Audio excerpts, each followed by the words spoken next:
good morning mga ka-growers bit 1000 plus foliar fertilizer ito ho, sobra-sobra ng ito.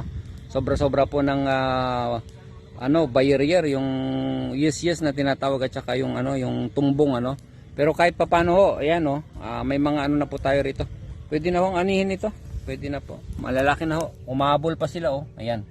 Mayroon pa akong nakikita rito. Umikot siya pero ang laki ng kanyang karga. Hindi kagaya nung iba na sabi nila kapag ka daw umikot na hindi na yan.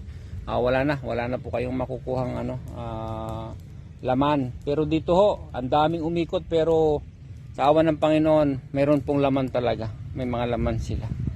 Ayan. Kita nyo, ayan ayan. Ikot po yan Ikot po ito. Pero tignan nyo yung laman niya. Ayan.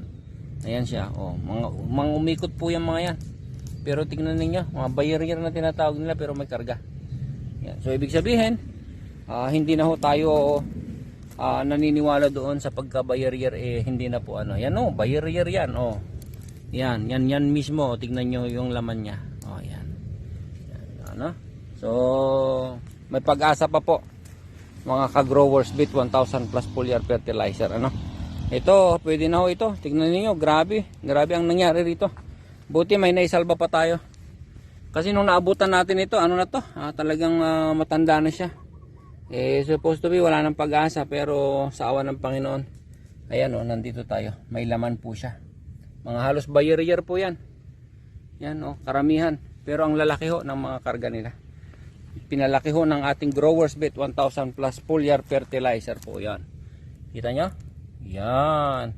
Yan po ang patunay na wala pong imposible sa Diyos na gumamit ng mga bagay-bagay kapamaraanan at isa po ang growers bit 1000 plus foliar fertilizer na napili upang maging kasangkapan para sa ating agrikultura.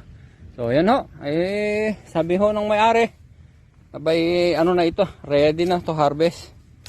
So ang gagawin, maghahanap po siguro ng buyer dito. Ayun, tingnan niyo. Sabi ko nga barrier pero laki ng karga, laki ng laman. Yan, so ito pa po. Ayan, umikot ho yan tignan nyo. Pero ang laman, yan. So, yun ho muna, latest update dito po sa Manambong Norte, Bayangbang, Pangasinan ho. Andiyan pa rin si Kuya LP. Ayan. Ayan, number to call Kuya LP. Growers bit 1000 plus 0928-539-8235. Lahat mga problema po ninyo, tumawag lang po dito sa Growers bit 1000 plus. So yun po, at to God be the glory. So sa sobrang luwang po nito, makabawi man lang si Kuya doon sa mga gastusin niya. Kita nyo, tumbong, barrier, mayroon na pong kasagutan. Kahit umikot pa yan, lalagyan po ng laman.